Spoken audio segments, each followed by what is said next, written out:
Fala galera, tudo bom? E aí pessoal, uau, hein? Começando a nossa terceira semana, 15º dia. Muito legal, muito bom estar com vocês aqui nesse tempo.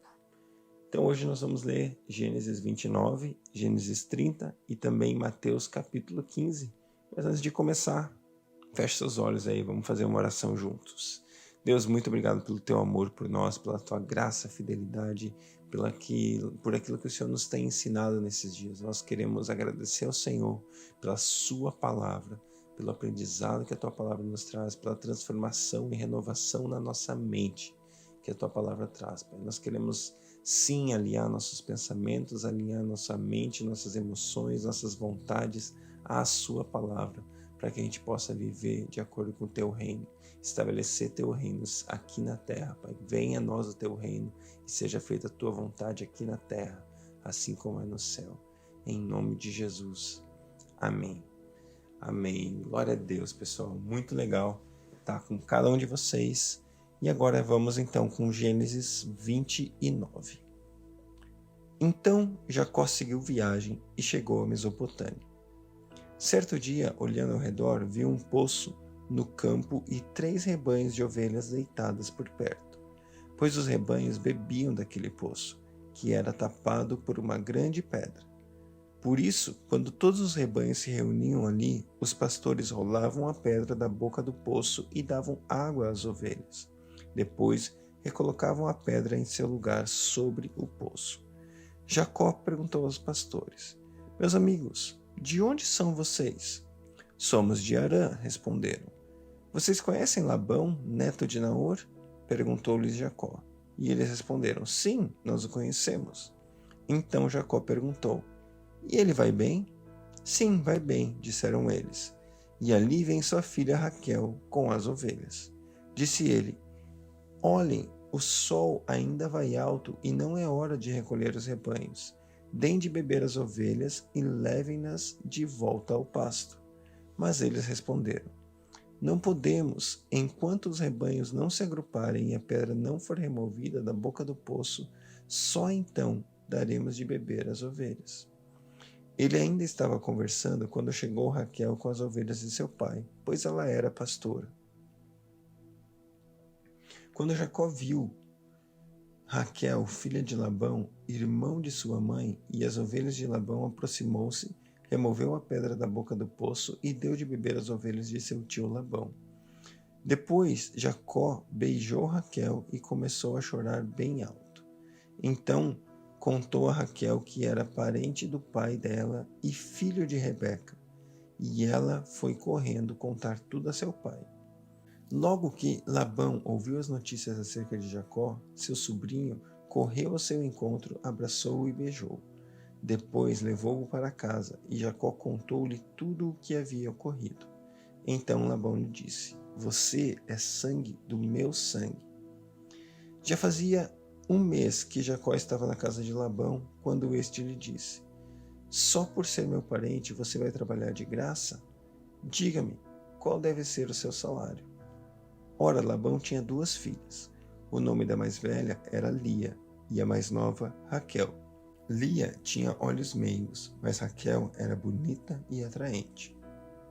Como Jacó gostava muito de Raquel, disse: Trabalharei 7 anos em troca de Raquel, sua filha mais nova. Então Labão respondeu: Será melhor dá-la a você do que a algum outro homem. Fique aqui comigo. Então Jacó trabalhou 7 anos por Raquel, mas lhe pareceram poucos dias pelo tanto que a amava. Então disse Jacó a Labão: Entregue-me a minha mulher, cumpri o prazo previsto e quero deitar-me com ela. Então Labão reuniu o povo daquele lugar e deu uma festa. Mas quando a noite chegou, deu sua filha Lia a Jacó, e Jacó deitou-se com ela. Labão também entregou sua serva Zilpa à sua filha, para que ficasse a serviço dela. Quando chegou a manhã, lá estava Lia. Então Jacó disse a Labão: Que foi que você fez? Eu não trabalhei por Raquel? Por que você me enganou? Labão respondeu: Aqui não é costume entregar em casamento a filha mais nova antes da mais velha. Deixe passar essa semana de núpcias e daremos a você também a mais nova, em troca de mais 7 anos de trabalho. Jacó concordou. Passou aquela semana de núpcias com Lia e Labão deu-lhe sua filha Raquel por mulher. Labão deu a Raquel sua serva Bila, para que ficasse a serviço dela. Jacó deitou-se também com Raquel, que era sua preferida, e trabalhou para Labão outros 7 anos. Quando o Senhor viu que Lia era desprezada, concedeu-lhe filhos. Raquel, porém, era estéril. Lia engravidou, deu à luz a um filho e deu-lhe o nome de Ruben, pois dizia: O Senhor viu a minha infelicidade, agora certamente o meu marido me amará. Lia engravidou de novo e deu à luz a outro filho e disse: Porque o Senhor ouviu que sou desprezada, deu-me também este, pelo que chamou de Simeão. De novo engravidou, e quando deu à luz a mais um filho, disse: Agora finalmente meu marido se apegará a mim, porque já lhe dei 3 filhos. Por isso deu-lhe o nome de Levi. Engravidou ainda outra vez, quando deu à luz a mais outro filho, e disse: Desta vez louvarei o Senhor. Assim deu-lhe o nome de Judá. Então parou de ter filhos. Gênesis 30. Quando Raquel viu que não dava filhos a Jacó, teve inveja de sua irmã. Por isso disse a Jacó: Dê-me filhos ou morrerei. Jacó ficou irritado e disse: Por acaso estou no lugar de Deus que a impediu de ter filhos? Então ela respondeu: Aqui está Bila, minha serva. Deite-se com ela para que tenha filhos em meu lugar, e por meio dela eu também possa formar família. Por isso ela deu a Jacó, sua serva, Bila por mulher. Ele deitou-se com ela, Bila engravidou e deu-lhe um filho. Então Raquel disse: Deus me fez justiça, ouviu meu clamor e deu-me um filho, por isso dei-lhe o nome de Dan. Bila, serva de Raquel, engravidou novamente e deu a Jacó o segundo filho. Então disse Raquel: Tive grande luta com minha irmã e venci, pelo que chamou Naftali. Quando Lia viu que tinha parado de ter filhos, tomou sua serva Zilpa e a deu a Jacó por mulher. E Zilpa, serva de Lia, deu a Jacó um filho. Então disse Lia: Que grande sorte! Por isso o chamou Gade. Zilpa, serva de Lia, deu a Jacó mais um filho. Então Lia exclamou: Como sou feliz! As mulheres dirão que sou feliz. Por isso lhe deu o nome de Aser. Durante a colheita do trigo, Ruben saiu ao campo, encontrou algumas mandrágoras e as trouxe a Lia, sua mãe. Então Raquel disse a Lia: Dê-me algumas mandrágoras do seu filho. Mas ela respondeu: Não lhe foi suficiente tomar de mim o meu marido? Vai tomar também as mandrágoras que o meu filho trouxe? Então disse Raquel: Jacó se deitará com você esta noite, em troca das mandrágoras trazidas pelo seu filho.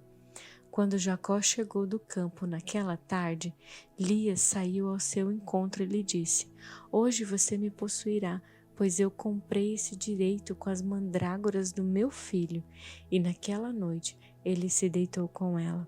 Deus ouviu Lia, e ela engravidou, e deu a Jacó o 5º filho. E disse Lia: Deus me recompensou por ter dado a minha serva ao meu marido. Por isso deu-lhe o nome de Issacar. Lia engravidou de novo e deu a Jacó o 6º filho. Disse Lia: Deus presenteou-me com uma dádiva preciosa. Agora meu marido me tratará melhor. Afinal, eu já lhe dei 6 filhos. Por isso, deu-lhe o nome de Zebulon. Algum tempo depois, ela deu à luz a uma menina, a quem chamou Diná. Então Deus lembrou-se de Raquel. Deus ouviu seu clamor e a tornou fértil. Ela engravidou, deu à luz a um filho e disse: Deus tirou de mim a minha humilhação. Deu-lhe o nome de José e disse: Que o Senhor me acrescente ainda outro filho. Versículo 25. Depois que Raquel deu à luz a José, Jacó disse a Labão: Deixe-me voltar para minha terra natal. Dê-me as minhas mulheres pelas quais o servi, e os meus filhos, e partirei. Você bem sabe quanto trabalhei para você. Mas Labão lhe disse: se mereço a sua consideração, peço-lhe que fique. Por meio de adivinhação, descobri que o Senhor me abençoou por sua causa. E acrescentou: diga o seu salário e eu te pagarei. Jacó lhe respondeu: você sabe quanto trabalhei para você e como os seus rebanhos cresceram sob os meus cuidados. O pouco que você possuía antes da minha chegada aumentou muito, pois o Senhor o abençoou depois que vim para cá. Contudo, quando farei algo em favor da minha própria família? Então Labão perguntou: o que você quer que eu lhe dê? Não me dê coisa alguma, respondeu Jacó. Eu voltarei a cuidar dos seus rebanhos se você concordar com o seguinte: hoje eu passarei por todos os seus rebanhos e tirarei do meio deles todas as ovelhas salpicadas e pintadas, todos os cordeiros pretos e todas as cabras pintadas e salpicadas. Eles serão o meu salário, e a minha honestidade dará testemunho de mim no futuro, toda vez que você resolver verificar o meu salário.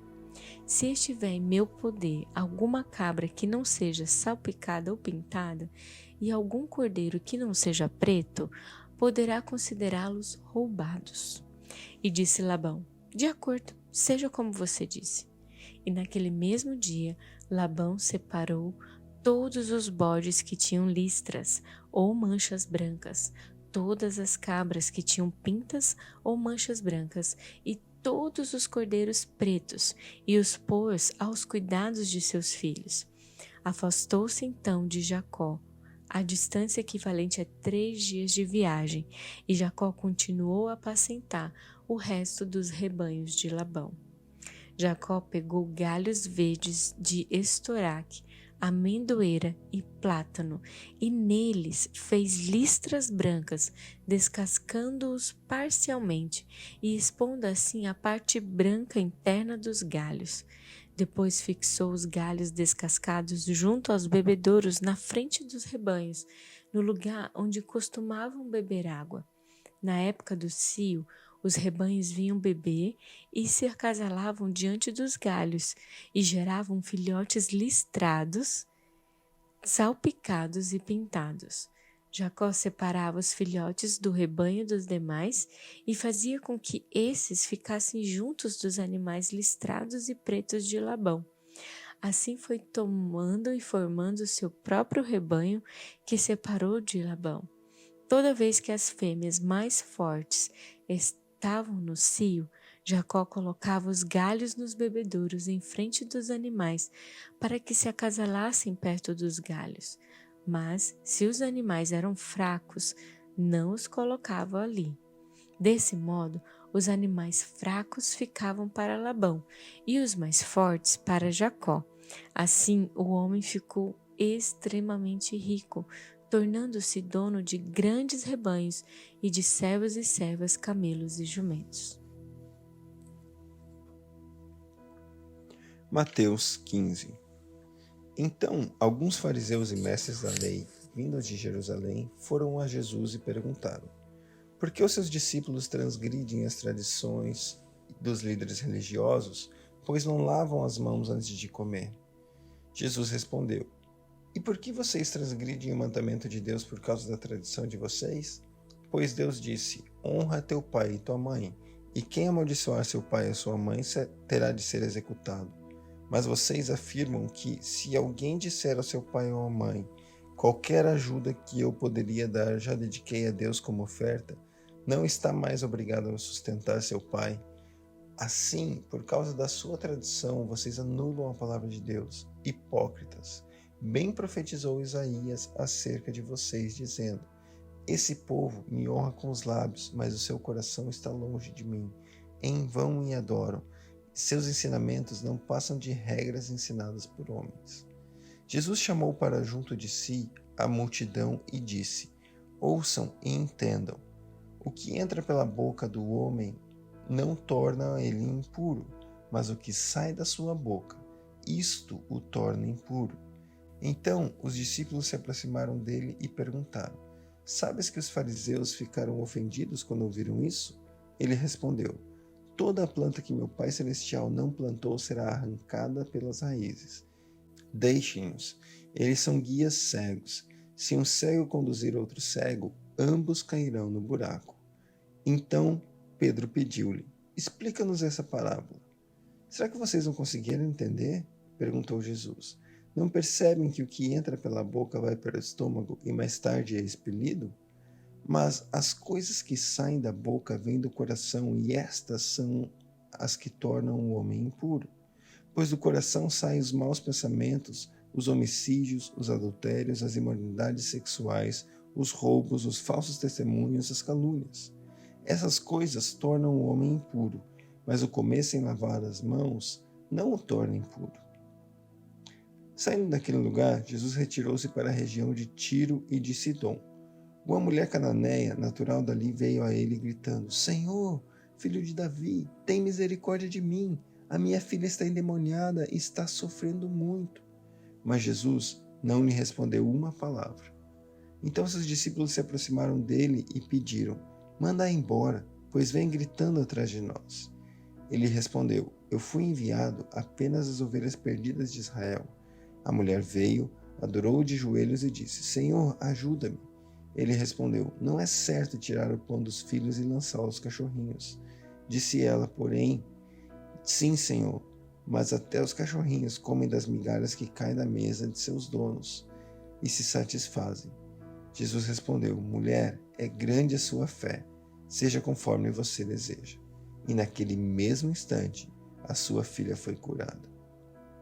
Jesus saiu dali e foi para a beira do mar da Galileia. Depois subiu ao monte e se assentou. Uma grande multidão dirigiu-se a ele, levando-lhe aleijados, cegos, mancos e mudos, e muitos outros, e os colocaram a seus pés, e ele os curou. O povo ficou admirado quando viu mudos falando e os mancos curados, os aleijados andando e os cegos vendo, e louvaram o Deus de Israel. Jesus chamou os seus discípulos e disse-lhes: Tenho compaixão dessa multidão, já fazem 3 dias que estão comigo e nada têm para comer. Não quero mandá-los embora com fome, porque podem desfalecer no caminho. E os seus discípulos responderam: Onde poderíamos encontrar nesse lugar deserto pão suficiente para alimentar tanta gente? Quantos pães vocês têm? Perguntou Jesus. 7, responderam eles, e alguns peixinhos. Ele ordenou à multidão que se assentasse no chão. Depois de tornar os 7 pães e dar graças, partiu-os e entregou aos seus discípulos, e os discípulos à multidão. Todos comeram até se fartar, e ajuntaram 7 cestos cheios de pedaços que sobraram. Os que comeram foram 4.000 homens, sem contar mulheres e crianças. E havendo despedido a multidão, Jesus entrou no barco e foi para a região de Magadã.